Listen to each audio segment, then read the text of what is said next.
If you want to change your life, you first have to change your reality. In my first book, The Happiness Advantage, I describe the research on how a happy brain reaps a massive advantage in the workplace. I wrote about how, when we find and create happiness in our work, we show increased intelligence, creativity, and energy, improving nearly every single business and educational outcome. In short, that book was about how happiness comes before success. This book is about what comes before both. If you want to create positive change in your life, you first have to change your reality. To be honest, I think I've learned more about happiness over the past 5 years than I did in a decade sitting in labs and teaching in classrooms at Harvard. During this time, I've had the opportunity to travel to 51 countries, speaking at companies and schools, and learning more about this connection between success and happiness. But each place I visited pushed me harder. The more I observed, the more I wanted to understand how we can positively change people's view of the world to make them not just happier in the moment, but more engaged, more motivated, more alive, permanently. I wanted to learn how we could help people not just succeed at certain tasks or accomplish certain goals, but reach entirely new levels of success.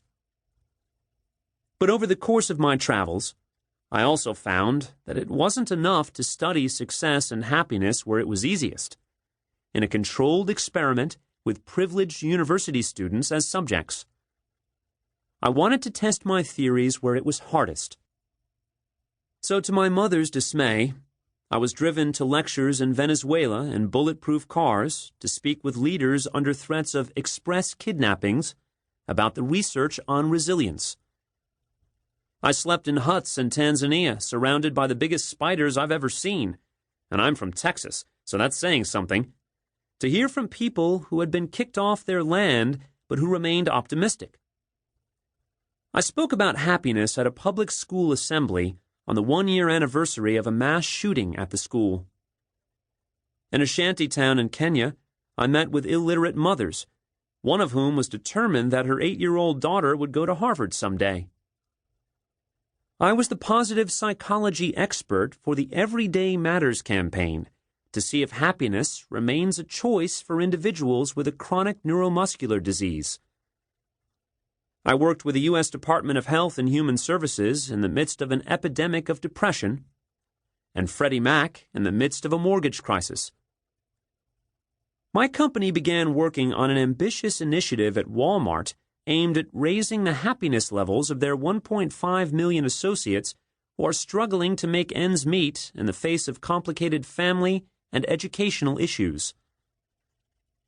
Then I met with doctors attempting to cure terminal cancer in children at St. Jude and Boston Children's Hospitals to find out why sick 4-year-olds are more likely to tell their parents that everything will be okay than the reverse. At the other end of the spectrum, I was invited to work with Google and Facebook as they dealt with the confusing influx of wealth that was, ironically, sapping employees of their engagement and motivation. What did I learn? That for all my research about the connection between success and happiness, I had still been missing something important. Happiness led to success, true. But what gave someone, especially someone facing obstacles and hardships, the understanding that happiness was possible in the first place? Why did achievement and happiness seem like a possibility to one person, but impossible to someone else in the same position or situation?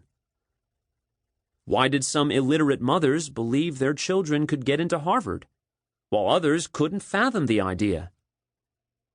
Why did some of the impoverished children in Indonesia create a happy playtime with only some sticks and string, while others sat bored and sullen?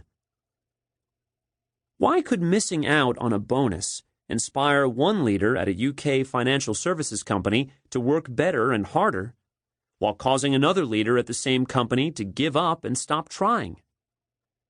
Why did some people diagnosed with MS suddenly start training for marathons, while others remained mired in the belief that they'd never walk again? To keep listening to this audiobook, I've left you a link in the description so you can do it, at no cost thanks to Audible's 30-day free trial.